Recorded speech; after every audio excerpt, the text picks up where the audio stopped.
ካላነሳ ላጎትክ ለቤተሰቦች ነግረህ አሳውቅሻለሁ። ላንቺ ደግሞ ኢትዮጵያ ውስጥ ሳለ ድረስ የትም አይሄድም። ካላነሳልኝ አሳውቅሻለሁ። ስንቴ የሞከርኩበትን ምናምን ሁሉንም ቀርጫ አሳይሻለሁ ላንቺ። በጣም ጥሩ እሺ፣ ልንገርክ አንተ ነገሰን ብቻ አምጣው። ዘመድክን ደጀን፣ አሊ፣ ደስታው፣ ሰርኪ፣ ልዑል፣ ደምሳሽ፣ ሰይፈ እነዚህ ከኢትዮጵያ ካልወጡ ኢትዮጵያ ውስጥ ካሉ የትም አይሄዱም። ከሀገር ሳይወጡ ተፈልገው ይያዛሉ።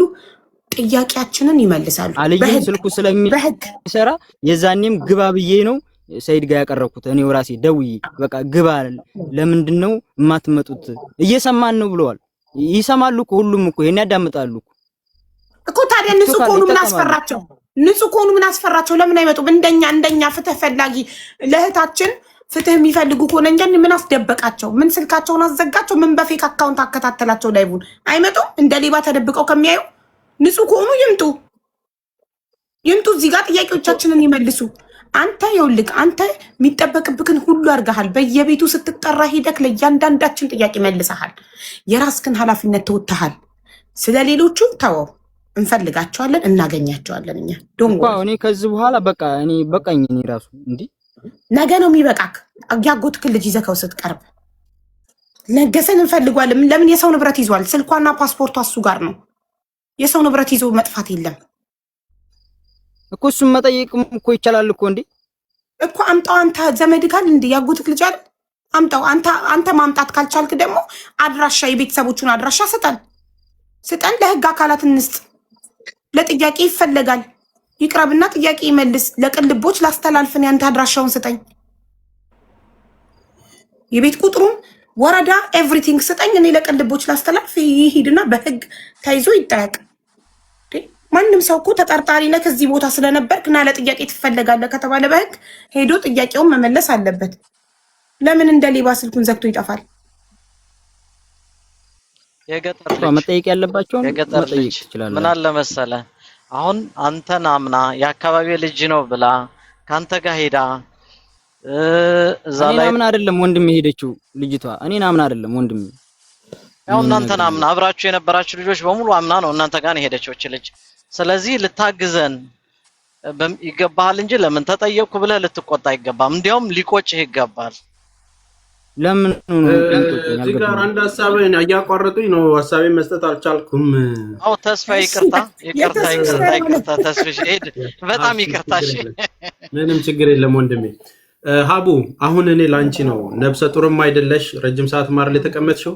እኛ ከዚህ ማይንድ ወተን ፎከስ ማድረግ ያለብን ነገር ላይ ማድረግ አለብን። እሺ ምንድነው እሱ ምልሽ እነዚህን ሰዎች እዛም ያሉት ጫፍ ላይም ያሉት ድንበር ላይ ያሉትም ህጋዊ ከሆኑ እነሱም ወደ ኤምባሲ ቀርበው ቃል የሚሰጡበትን ነገር መፍጠር አለብን። አሁን ድንበር ላይ ያለውም ሰጣ ገባ እንትን ካለ ሌላ ደግሞ አንዱን እናስተካክላለን ሲባል ሌላ አደጋ እንዳይመጣ ቀጥታ ህጋዊ ሆነው ነው የሚሰሩት። ኑና ጠይቁን እየተባሉ ነው።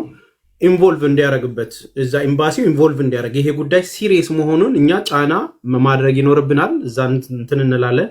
ከዛ በተጨማሪ አገር ቤት ያሉት አብረው የወጡት ኦልሬዲ የገጠር ልጅ ብቻ ነው ባክ ያደረገው። 9ኙም ባሉበት ተፈልገው ስልካቸው ያሉበት ሎኬሽኑ ተፈልጎ መግባ። አንደኛው ደግሞ እንደሄደ ነግሮናል። ዳር ላይ ነኝ ለሰያ ደውሎለታል መጣም ያለው ማለት ነው። ሀገር ቤት ያሉትም በህግ ቁጥጥር ስር ውለው ያዩትን እንዲመሰክሩ ተጠርጣሪና ምስክርነት እንጂ የሰጡት መቼም ገላችኋል ተብለው አይደለም እየተጠየቁ ያሉት። ይህንን ደግሞ መስጠት ምንም የሚጠይቅ ነገር ስለሌለ እዛ ዶክመንታቸው ተልኮ የሚጠየቁበት ነገር ይኖራል ማለት ነው። አሁንም ዋናዎቹ ጉዳይ ላይ ፎከስ ማድረግ ያለብን እነዚህን መልስ፣ እዛ ነበርክ፣ ያለውን ተናገር እባክህ ምናምን በሚለው ማባበሉ ሳይሆን የጉዳዩ ባለቤት ያዥ አለ፣ ሸኛ አለ፣ አድራሽ አለ። የሞቱት ሁለቱን ሰዎች የሚያመጡትን ነገ ይመጣሉ። የሃና ስልክ ያለበትም ልጅ መጥቶ ይመሰክራል።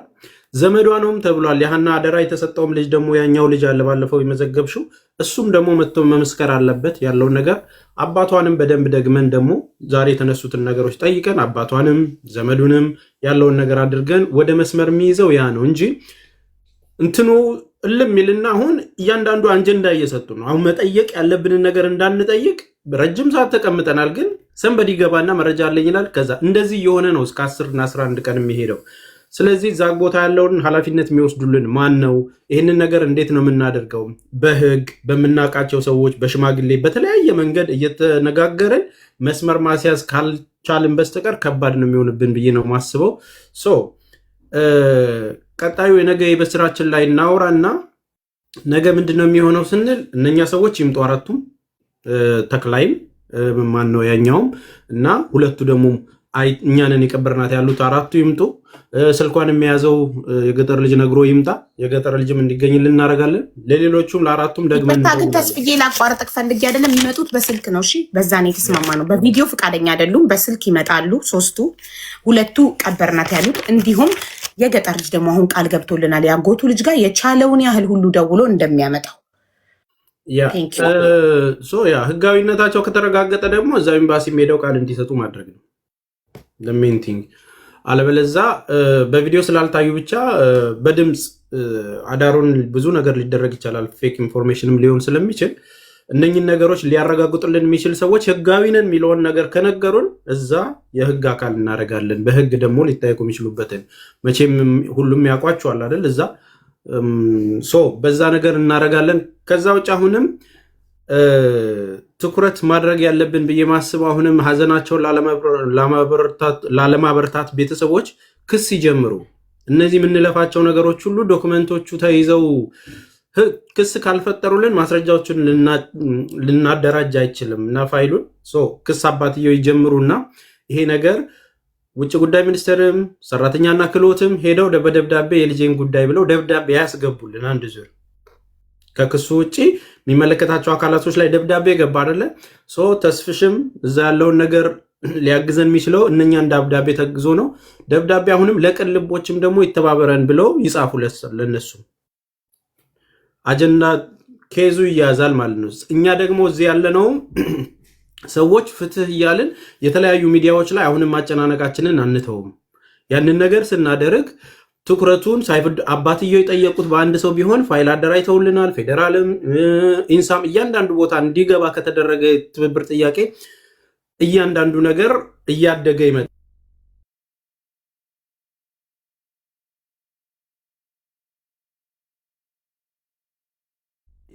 ሶሪ እየደወልብኝ ነው። እያንዳንዱ ነገር እያደገ ስለሚመጣ ፓወር ያገኛል ማለት ነው። የመንግስት አካልም እያንዳንዱ ኢንቮልቭ ካደረጉበት ህዝቡም ከተረባረበ ወንጀለኞቹም ለህግ የሚቀርቡበት ነገር ሩቅ አይሆንም። እያንዳንዷ መስመር ላይ ምክንያቱም ድንበር ላይ ያሉትም እንተባበራለን፣ ማስረጃ አምጡ ነው የሚሉት። አየናት የሚሉትም ደግሞ ያለ ሰው አምጡ፣ እኔ እዛ አካባቢ ላይ ዋጋ ከፍዬ እሄዳለሁ የሚሉ ሰዎች እየደወሉ ነው። እነዚህ ነገሮች ሁሉ የሚጠናከሩት ግን አባትየው ክስ ሲመሰርቱ ነው እና ይሄ በዚህ ቢደረግ እላለሁኝ። አመሰግናለሁ። እሺ አቡ ተስፍሽ፣ ሁላችሁም እዚህ ላይ ያላችሁ በሙሉ አመሰግናለሁ። ያው እንግዲህ እስቲ ነገም እንደሚፈጠር እናያለን። ያው የሚመጡትን ምን አይነት ሀሳብ ይዘው እንደሚመጡ እናይና ከዛ ደግሞ እስቲ ወዴት እንደሚያመራ እናያለን። ግን ልጅቷ በህይወት አለች። እኔ በሰላም ቢመልሱ ደስ ይለኛል እና አንቺም ደክሞሻል፣ ይበቃሻል፣ እረፍት አድርጉ።